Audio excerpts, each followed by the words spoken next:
Imagine you're starving. You spent 3 straight days tracking animals through the forest. Every hunt has failed. You can't outrun a deer. You can't wrestle a wild boar. And throwing a spear at full speed usually ends with the animal disappearing into the trees. The answer wasn't strength. It was patience. For most of human history, prehistoric hunters survived by understanding the landscape better than the animals did. They studied footprints, broken branches, droppings, and well-used game trails until they knew exactly where animals traveled every day. Then, they let nature do most of the work. One of the simplest traps was the pitfall. Hunters dug a deep hole along a busy animal path using wooden digging sticks, stone tools, and countless hours of labor.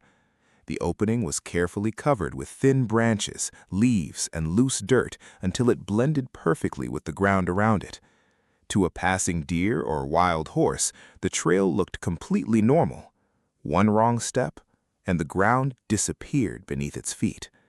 Smaller animals were often caught with nooses made from strong plant fibers or strips of animal hide. As the animal walked through the loop, the snare tightened around a leg or neck, making escape almost impossible.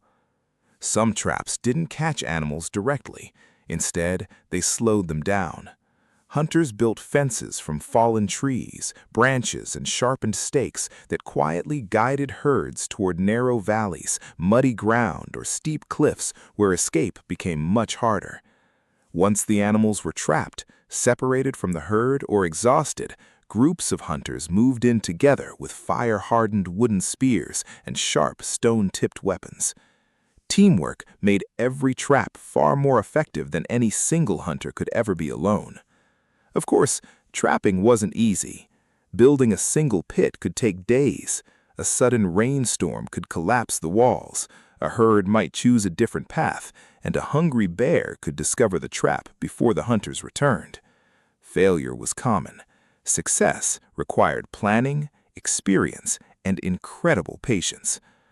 Archaeologists have discovered ancient hunting sites where natural cliffs, marshes, and narrow valleys appear to have been used again and again over thousands of years, suggesting prehistoric people learned to turn the landscape itself into a powerful hunting tool.